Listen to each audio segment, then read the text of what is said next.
Welcome, Dr. Renee. This is our, what is it, seventh Seventh. episode? Oh, Yes. seventh I episode. know. I know. I'm happy.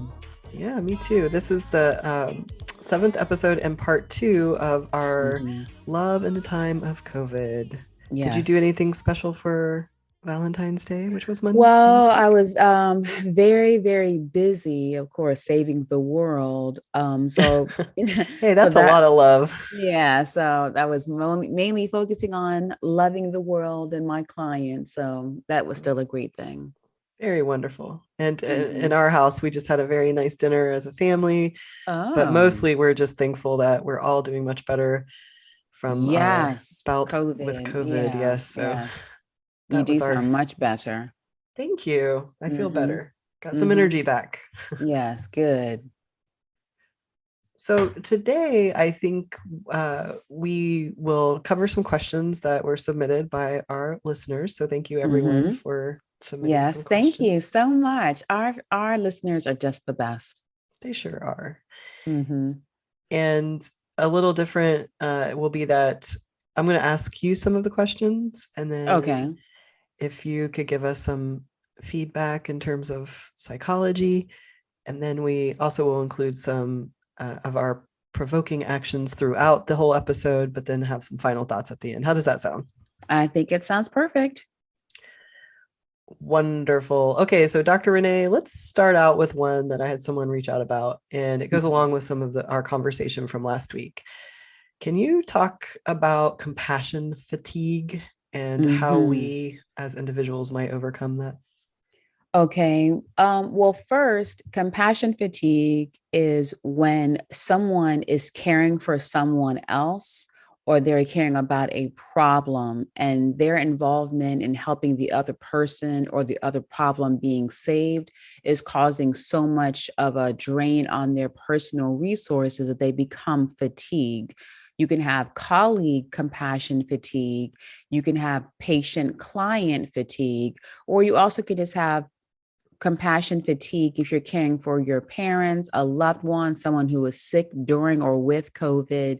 It's a lot of extra emotional involvement in addition to the day to day routine of having to care for, help that person, helping them to be successful in their goals, whether it's to just live, to just recuperate, or to just have a reduction of symptoms. But the reason why this, I think, is a good question is because during COVID, everyone is locked in and there are so few outlets to release your stress that when Mm-hmm. you are helping other people, when you are a doctor, a patient, a nurse, a mom, a dad, a coworker, and you're A helping the teacher. other, a teacher, oh my goodness, exactly, the teachers, and there's so much of an emotional component of the stress of COVID that your work is not anymore just the work of itself. It's the work plus the emotional compartment of it. So, as a psychologist, when I was doing traditional practice, you obviously you have training on how to separate yourself emotionally from your patients or your clients. That's a very long class because you usually go into psychology because you do care about people. You go into teaching because you do care. You go into, being a parent, all the Nursing. things, yeah, nursing, all these, helping professions. You go into them because you do care, but you have to learn how to not care as much so that you don't become fatigued or have vicarious traumatization. So, what happens when you are stuck in the house or in your work environment and you're seeing other people who are emotionally affected because they've lost loved ones because of the stress of having a pandemic, which is a global crisis, because of the uncertainty of are we going to have our jobs? Will we be okay? Okay, now Uncle so and so has it. Is he going to make it? How do we still show love to people without being socially and emotionally distant? There's a lot of emotions that are added into just the actual doing that anyone can become very easily overwhelmed and fatigued. And fatigued is when, think of like a wet noodle, you're just giving so much that your muscles, your mind, your emotional compassion is just burnt out. And it's not that you don't want to continue doing, but you just don't have any of the emotional resources left to give a lot of or to still give, but then to still maintain your own self-care routines or to even create one. Mm-hmm. So that, that usually happens a lot. And you might have more extreme compassion fatigue when you are the frontline workers, again, because your heart is the reason why you went into that line of work in the first place. And then having to be a CEO who might be in the tech industry, it's mainly bots and numbers. You may not have fatigue normally, but then when you're now being forced to come out of the computer or out of the numbers and the analytics and now focusing on the people of the organization, that new way of thinking and that new way of helping your employees, your staff, your colleagues to work is then an emotional component, which causes more compassion, but it also causes compassion fatigue. And does that relate to burnout? I know Mm-hmm. I personally have felt times when I'm like, oh man, because I work in higher education and we had Right. to respond to a very huge shift in Mm-hmm. education, and my team, on the positive side, we've grown a lot, almost doubled in size, and that's great. But on the other end of that, we have been consistently slammed and busy. And by the Mm-hmm. holidays, I was feeling very like, oh man, I need I need a break. Right, right, right. Yes, part of you could either have compassion fatigue because of the emotional part, which is only because there is an emotional burnout. But often you can just have burnout because you don't have the physical or the mental capacity to continue. And usually, what happens with burnout, it's like a regular match that burns out. You have no more air to breathe or no more oxygen to take in because either your time has been completely spent or your schedule is so full that you have no opportunity or no time to do anything else, much less to breathe and to relax and to enjoy a walk, a mani pedi, a boba tea, obviously.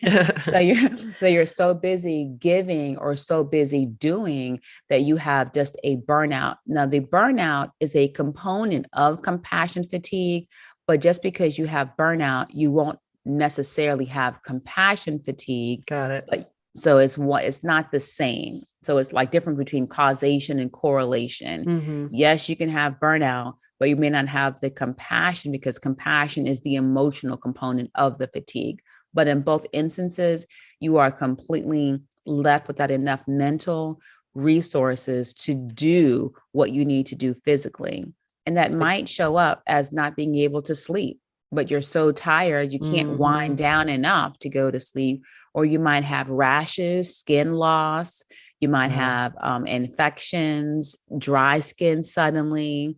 People might have acne or skin conditions popping up out of nowhere. And one easy example is, especially if you are over puberty, if you see little tiny bumps on your skin that don't have a white little head on it, but it's just a raised bump, like a kind of sandy acne, Mm. then that's an emotional response of your hormones indicating that there is stress in your body. And so it's not actually, people may go out and try to get facial scrubs or facial mask and acne medication. But Mm-hmm. what it really is just the overproduction of hormones in your body of the stress hormone that's causing you to have a breakout that's not anything dealing with puberty hormones. So therefore, you're fixing a problem with not the right tools. And what you really need to do is drink more water and get more rest.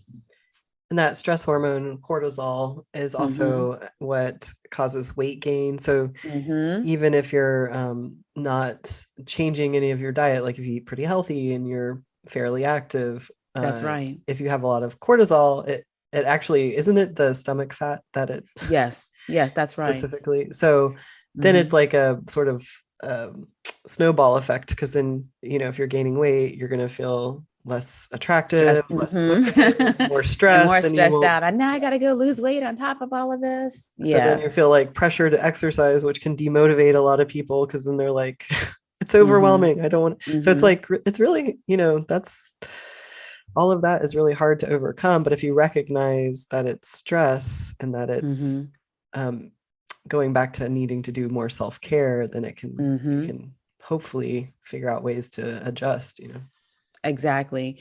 And another thing, if you think about the biology and the science of stress, stress is the psychological experience of recognizing that you do not have enough resources, enough time, enough money, enough love, enough energy, whatever it is, you don't have enough of it, but you're getting more and more demands to continue to give out what you no longer feel you have.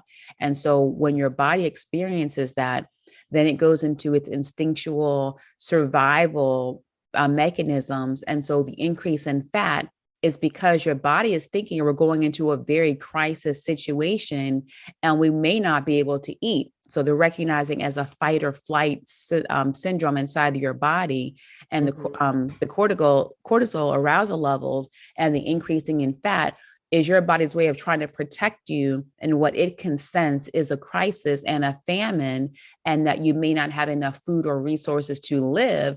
And so it's building up more fat so that you can eventually just like feed off of that fat in case you don't make it through this crisis. So that's one thing about, your body is just beautiful and helping you to survive and not thinking of, oh, now I'm fat, I need to go do something. No, your body is trying to tell you because you're not listening to your mind. So your body is speaking for you. Yeah, that makes a lot of sense. So this is, are we ready to shift to the next question? Because I think there's another question. Definitely. Yeah, we have a lot of questions. I do want to give a few signs of emotional signs and symptoms of burnout. So some of the emotional signs and symptoms of burnout are: one, a sense of failure and self-doubt. A sense of failure meaning, how come I just can't get it together? How come I just can't do this? A lot of women were feeling during the COVID shutdown and quarantine, how come I just can't continue to take care of the kids and wash the dishes and do my work? I should be able to do this. But you're not recognizing the realities is that you can do that when the kids are gone for 5 or 6 hours, or you're gone away from work. So you have a geographical break, but having all of these demands put on you at one time, it's not that you are a failure, but that it's not a healthy or ideal situation for anyone to be in. So be considerate of yourself and recognizing the realities the stress of quarantine has provided, and don't blame it on yourself, but instead use it as a chance to say, I am a real person. I'm a human being, and there's only so much any human being can take. And it's not a sense of my failure, but it's a sense of my humanity and my frailty during times of global crisis, not just you. Right. The world is going through this. And so it's okay to recognize, you know what, I'm really not Superman or Superwoman. And me trying to do so is just making me sick and feeling like a failure. And those thoughts of failure and those thoughts of self-doubt are self-imposed, and they are not based in reality. And our minds are super powerful, right? Like they can, yes, like they are. They can cause all sorts of physical manifestations of these exactly, mental conundrums that we're having. And also on that, I just to say, if you can't seem to feel like you're overcoming burnout or compassion fatigue or whatever, obviously we would encourage everyone to seek mental health professionals to help support you through those times. Definitely. And there's a lot of online or virtual mental health apps and mental health services like betterhelp.com. And I think there's a few other ones where you can just log in if you don't want to go outside because of the social distancing. You can log in, you can text your questions, you get feedback from a counselor. So there's many options. We definitely encourage you to have someone give you an objective understanding of what's happening versus you getting stuck in your own head thinking that something is wrong with you when it's really something that has actually happened with the world. Those are some good reminders. A few more reminders or a few more symptoms. If you have a loss of motivation, if you're feeling detached or feeling alone in the world because of the burnout. And another big sign is if you have less satisfaction and less of a sense of accomplishment.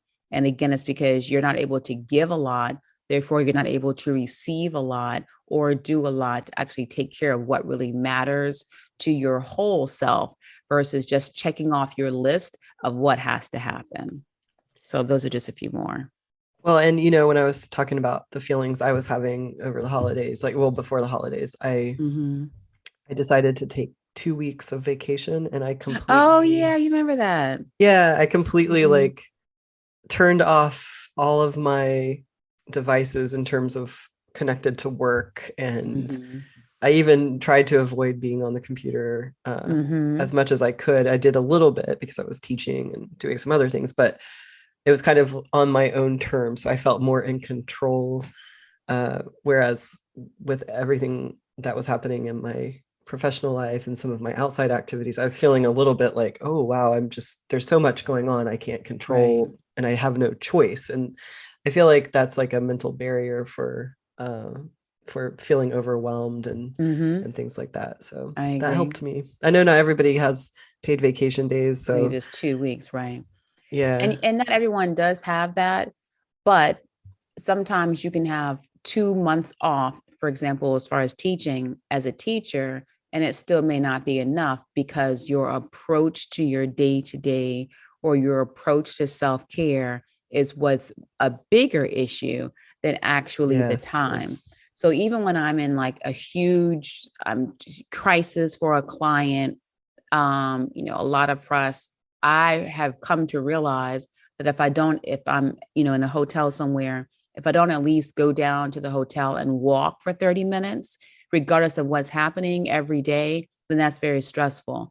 And so I just encourage people that it's not the amount of time. Everyone has the same 24 hours in a day, but it's up to you of what do you prioritize for your own self-care and your own self-love.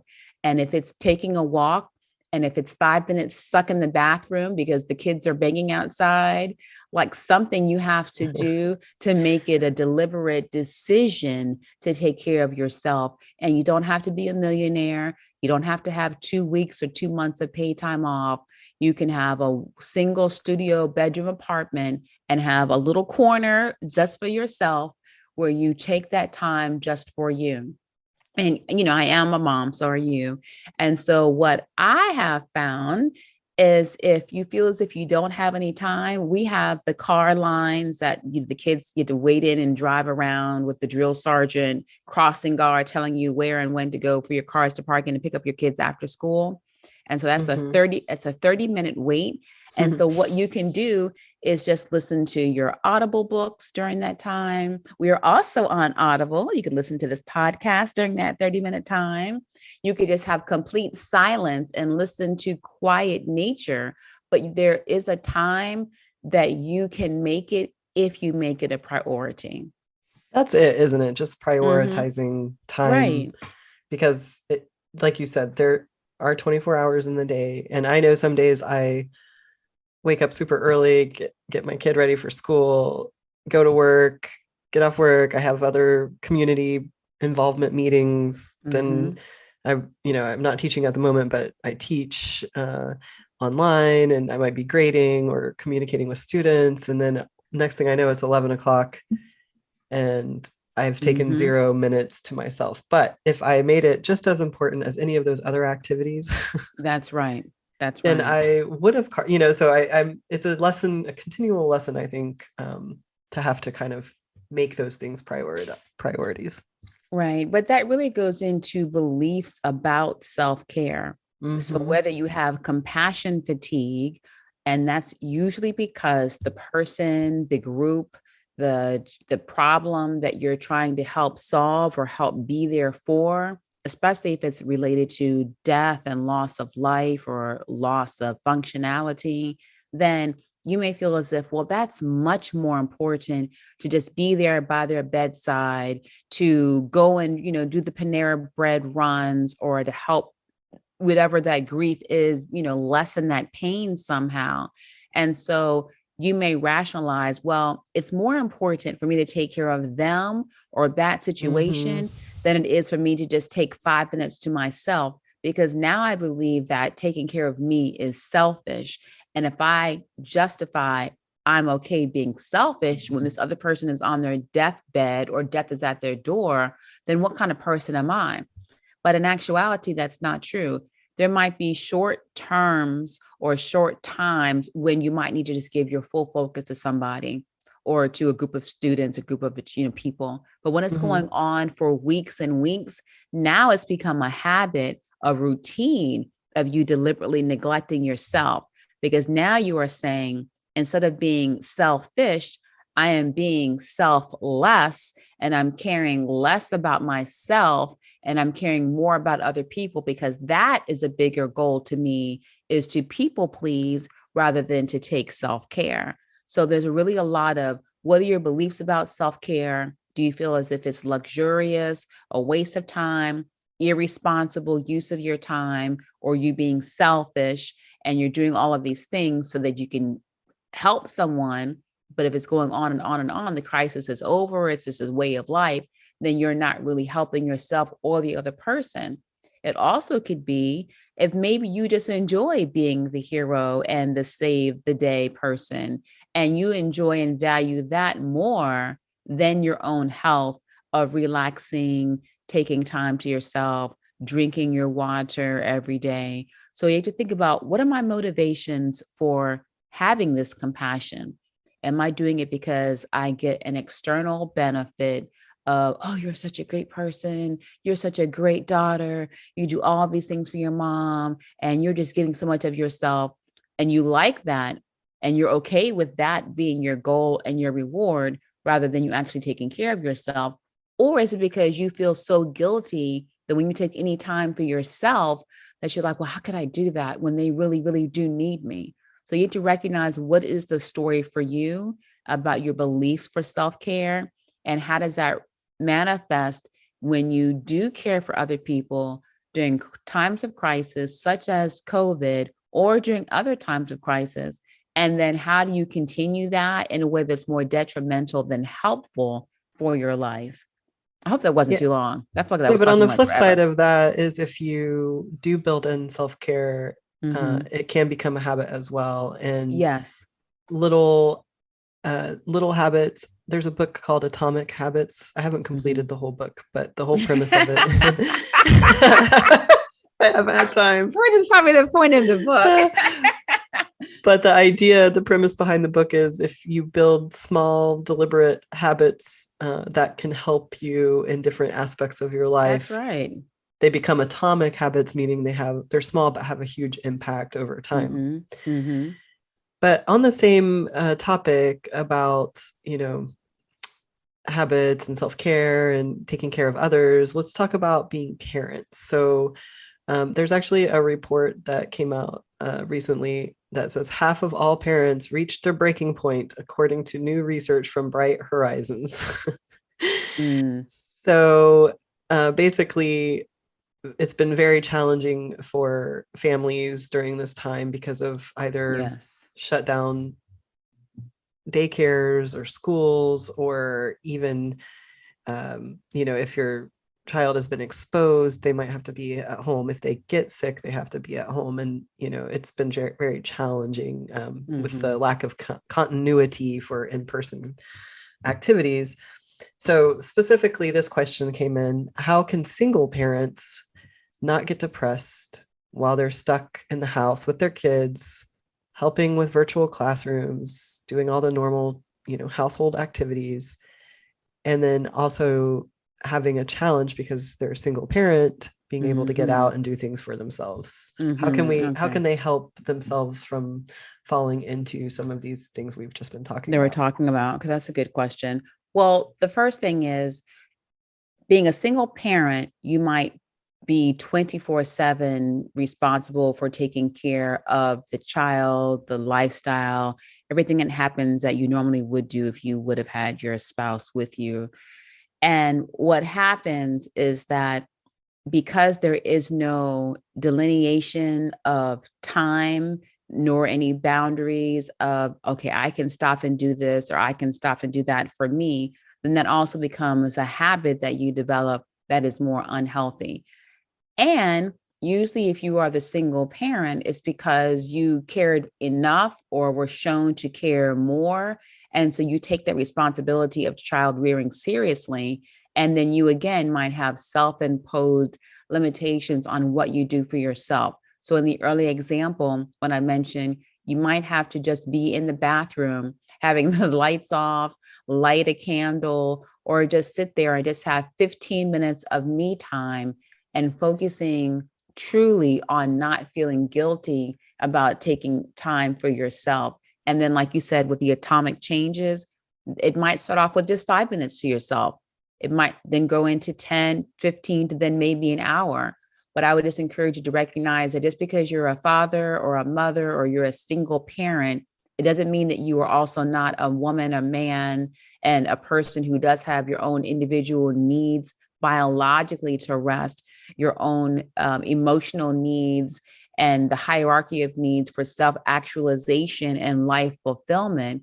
And if you give so much to your children when maybe it would have been okay if you did take 15 minutes or a whole hour to yourself, then you can come back less stressed out, less resentful, and have more patience and more tolerance for the children.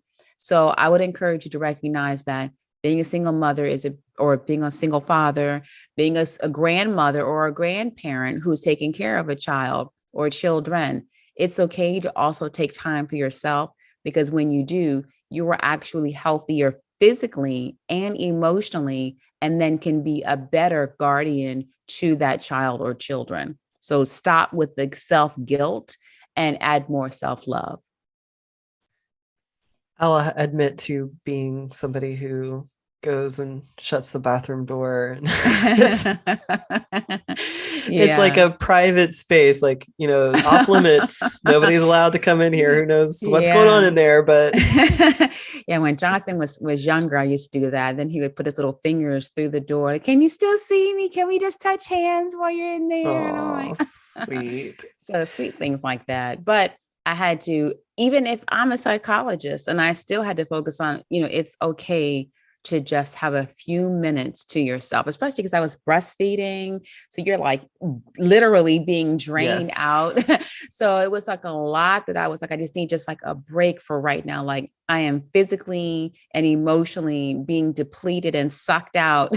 So I just need to just like have literally. a moment. Yes. I just need to just have a moment, just a moment. And there's nothing wrong with that. Even when it comes to survival, the old cliche about the airplane, putting the bag on yourself before you're helping someone else.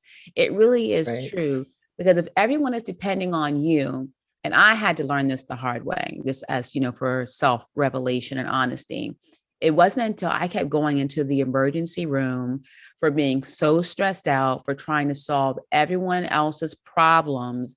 And then me realizing that, wait a minute, yes, I'm, the problem solver, and I'm a mom, and I'm taking care of all of my loved ones. But it's okay to say no and to recognize that the world will go on, instead of me trying to be superhero for everyone.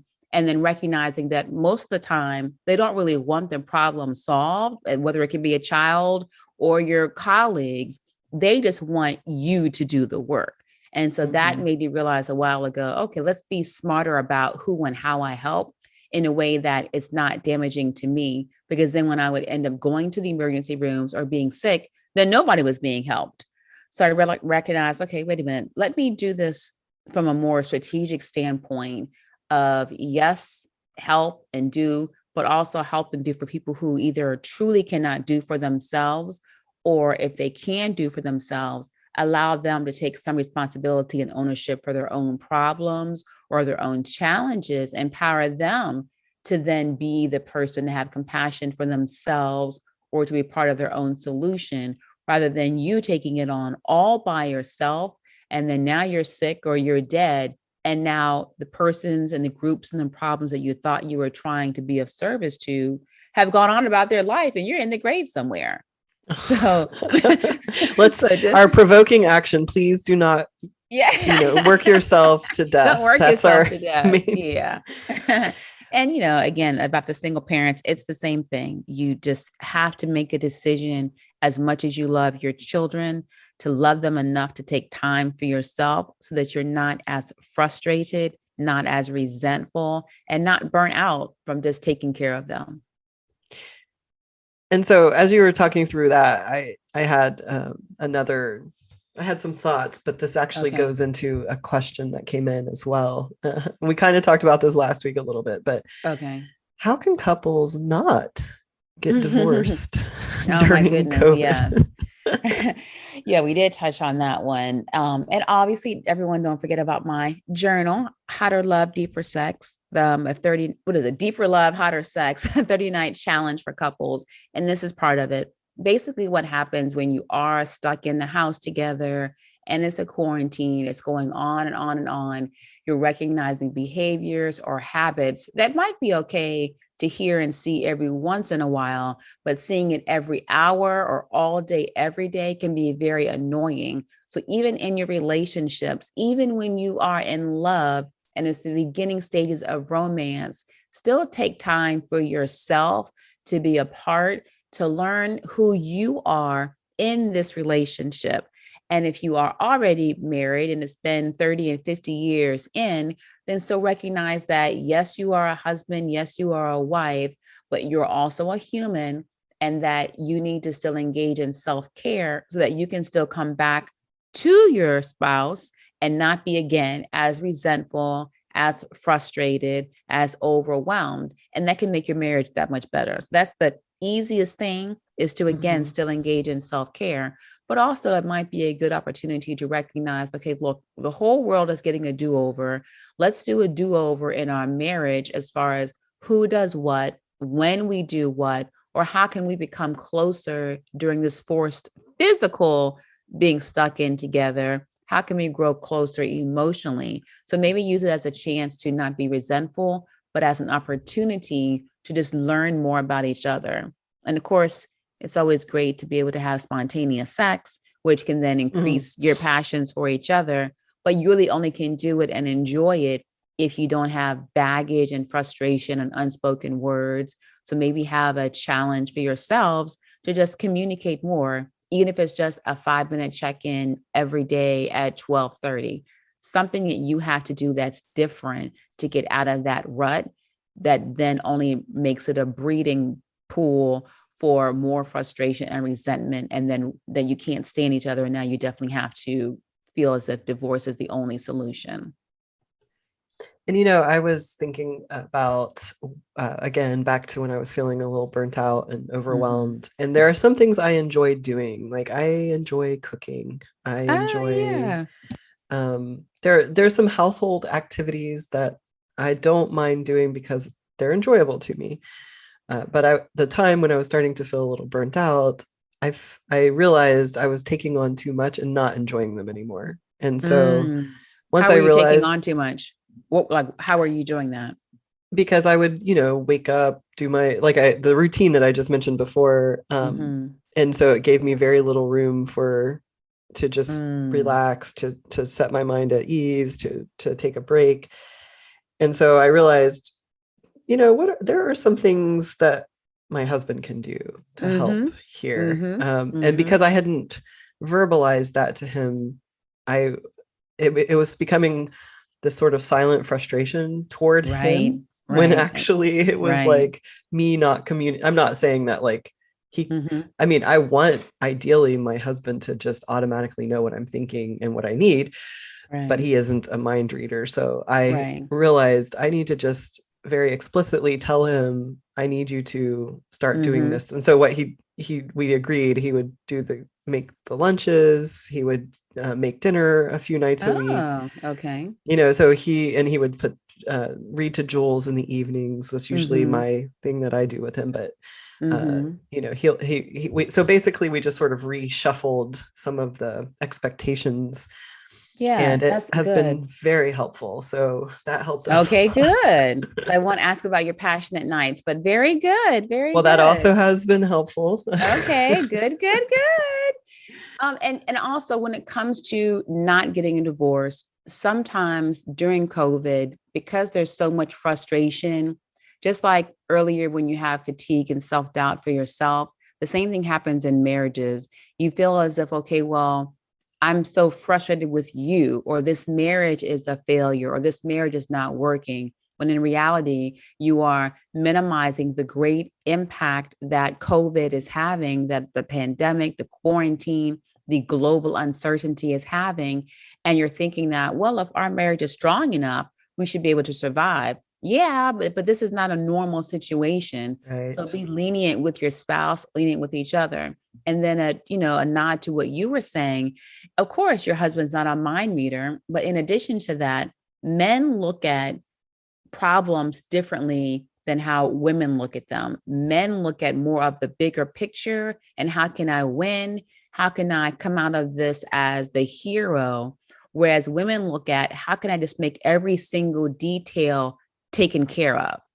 And so if you look at every single detail for the women's mind versus the man, what's the big picture? Then it may come off to the man as if you're nagging over these little tiny things. Whereas to you, it's the details that are more important, which is why the woman makes the house a home because of those fine details. But the man is focusing on, okay, look, here's the house, we're good to go. And so when it comes to focusing on problems or you feeling stressed out, find loving ways to directly tell your husband what it is that you're asking for, needing, wanting, or what's hurtful, or what could make your marriage better, and saying it in ways that's very straight to the point, because men are more straight to the point and not with a lot of flowery language. So don't beat around the bush, be respectful and be loving in how you say it, but then just say it. And that gives them a clear objective of what to do to win this situation. So it's always like a football game. We just have the Super Bowl. So it's like a football game or a touchdown. Okay, good. I did the to-do list. I won for the day. So make it where it's also like a win for them, and recognize that they're not going to get hints. They're not going to understand all these secret messages and passive aggressiveness. Just say exactly what it is, and then they can get that clearer, and then they can be judged based off of that, rather than you not telling them or you withholding what it is that you really want to have or really want to say, and then punishing them unfairly because they didn't read your mind. So I'm glad you worked it out. It's I laugh because it's an ongoing Yeah. I mean you never not work when you're in a relationship and you And share that's a a good home and thing, yeah. because as soon Okay. as you stop working on it, then that's when you start taking each other for granted and then it does become stale. It's the same Yes. thing with working out. I used to work out, before I was pregnant, 2 hours a day, and I'm walking. And of course, I'm single, I'm doing all these different things. And I guarantee you, I do not have the abs that I had back then from working out, because it's a continual thing. So it's the same thing like Mm-hmm. with your relationship. Just because you did something before, you might have love equity built up, but you have to continue working on those love muscles. And it's not a sign of marriage being in trouble. It just shows that you have to continue learning and growing and building together, rather than just thinking, okay, well, look, we proposed, we had a great wedding, boom, that's it. No, you have to keep on working out. I mean, it's like any relationship, friends or Mm-hmm. otherwise. So Yes. Oh my goodness. Yes. on that note, let's shift to another question about making friends. So, uh, especially in this time when Mm-hmm. there's just like so much uncertainty and everybody's dealing with different rules where they live, and even different businesses have different approaches in terms of how we're all dealing with COVID. But how do you Right. make new friends as an adult? Well, making friends as an adult takes more effort because you don't have situations like school where there's the thousands of kids sometimes just in the in the vicinity. So, what you have to do is find an interest that you truly enjoy, whether it's golf, volleyball, it could be just manicures, whatever it is that you like to do. Find a group that does that and then join it and then be a part of it. That's the easiest way. It also might be easier to do if you live like in a community setting. And if there's someone who you see looks like they might be a good friend, or you see them in the grocery store, then just start being social with that person, strike up a conversation. And those are things that you can still do with still having social distancing in place. But it's more of making an effort to have verbal conversations. And you can even have virtual groups that are social, Mm-hmm. and you can join those, and you can get on the fun Zoom calls and have those conversations or challenges. There's even a virtual book club I heard someone mentioning before. So find out one thing that you really, really, really thought was always fun to do when you were younger, or one thing that you think would be fun to do now as an adult, and then find an adult group that does that and then join it. And the same thing as with when you're single, make it a win-win. You want to make new friends, so therefore they can help you find your next love of your life, or your the love of your life. So once you're in more of those social settings, you're making more friends who can then have connections to your forever love, because you are first going out and finding out what you want to do or what you would like to have fun doing. And that way, if you're having fun doing it, usually if you like that activity, you're with other people who also like it and who would also are more likely to have other shared interests as yours. So then when you're there, you find out, well, what are you guys going to do this weekend? Or, hey, let's go stop afterward, to Chipotle, or let's also do other things. Or they might just tell you, hey, we're going to have a party next week at so-and-so's house. You want to come? So the first thing is just getting in the door with that one group, with that one membership, and then having to be an active participant, and then being social in those groups to make more connections and more connections. Yeah. So like if you have a few people that you're connecting with, that will Mm-hmm. introduce you to more people. Mm-hmm. And then sometimes it's people may just want to have one or two good friends that they're That's right. connecting If you're with. more of an So introvert, then yes, you may not need to have a whole bunch of people, but then find out what other introverts like. And it might be where it might be golfing, it might be the same opportunities, but it's on a smaller scale. Social media can be a great way to do that. So if you want to put up basket weaving, do hashtag basket weaving, see who else follows, see who else likes those hashtags, and then see what groups they might be belonging to. I was just going to say that we had a book club for work, Mm-hmm. and most of us are remote. So we did it virtually. It was really Oh, fun. We had a good time. okay. We did it over probably like 2 months, and Mm-hmm. we read Brene Brown's book. I can't remember which one, but it was Mm-hmm. I forget the book. But anyway, it was a really good time. We had a fun conversation I Oh, think we that did it was once it a on month. Zoom? We did Oh, it that is a by good idea. Zoom, and Mm-hmm. every week a different person led the discussion, Mm-hmm. and it was casual but fun. So Mm-hmm. I And you could recommend that. also start off with maybe coworkers. Everyone is already on Mm-hmm. Zoom now. So maybe finding that one coworker who maybe says things on the Zoom that you would want to say, but you didn't say. That shows that Mm-hmm. you are like-minded. Maybe then have a direct chat to them in there. It's like, hey, want to go meet afterward for, a tea or drinks, or you want to hang out, or where are you on social media? You can still try to make a connection that way as well. Mm-hmm. So speaking of connections, another question Mhm. that came in: how do you flirt or date with a mask on? Oh, that's a really good one. I actually was featured in the magazine Real Simple. We'll add the link on there. I have to go find it.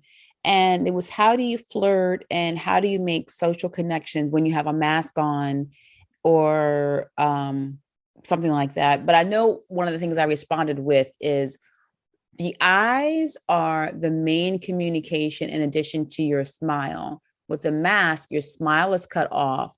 And so you cannot really see if anyone's actually saying anything to you, or if they're talking to themselves and you just don't know who they're talking to.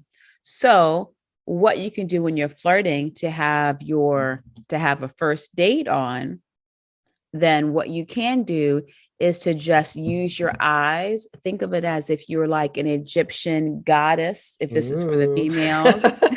And you look at your eyes, and the way that you would do is look at yourself in the mirror and then you're looking at yourself, which would be 12 o'clock. So imagine you have like a dial.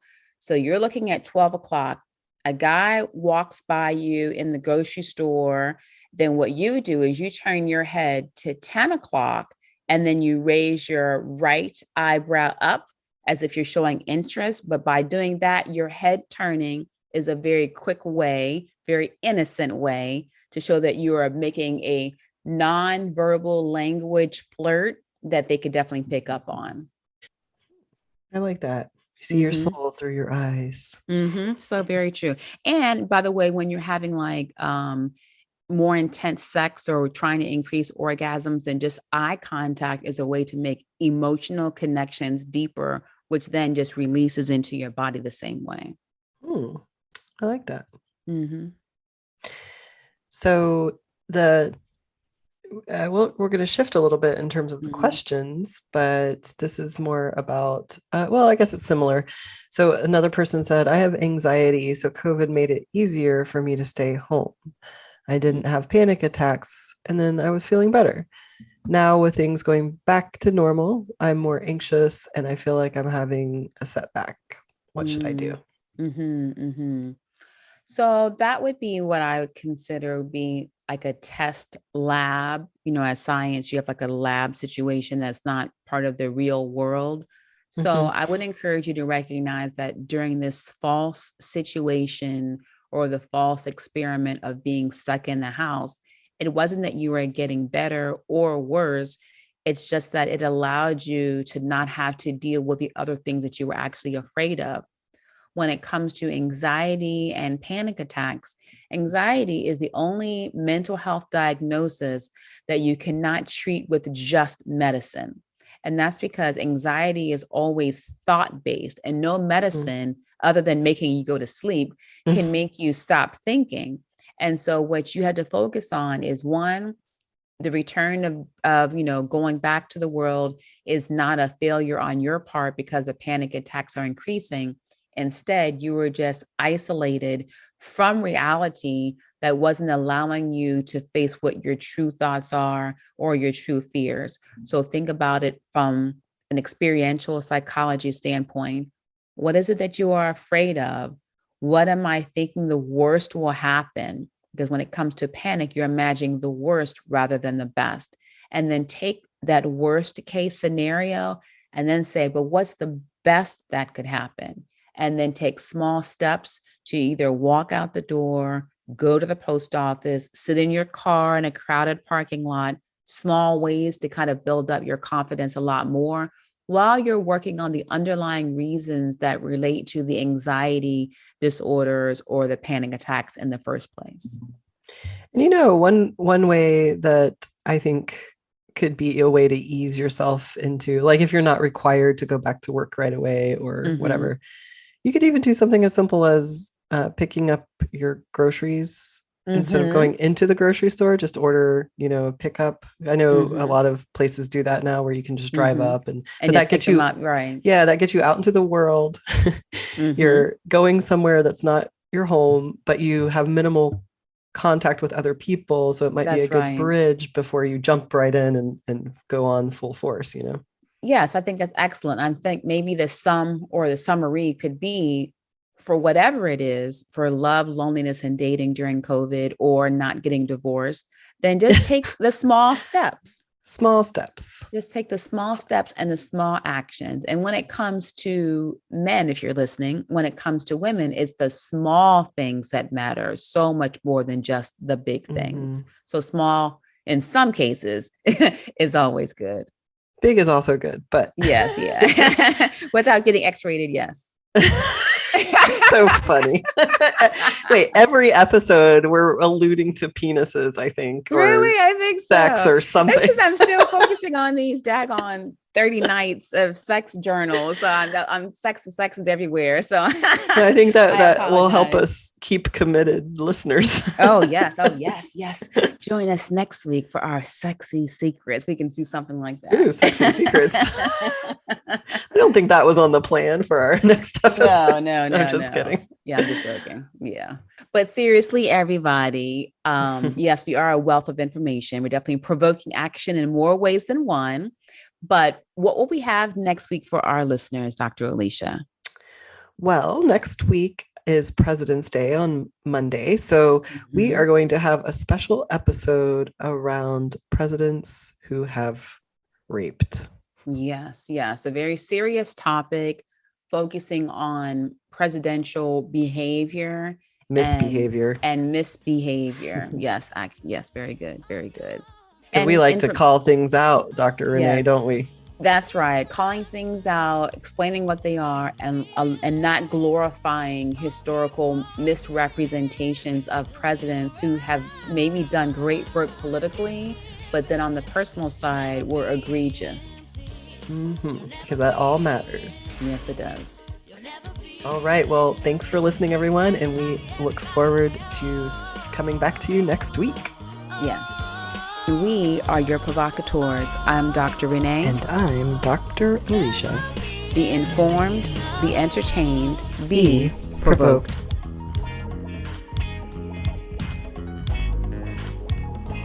I don't want us to get turned off or put off of Spotify. Turned off of Spotify. Are we going to do any other questions or? Well, no, I guess that would be it for right now.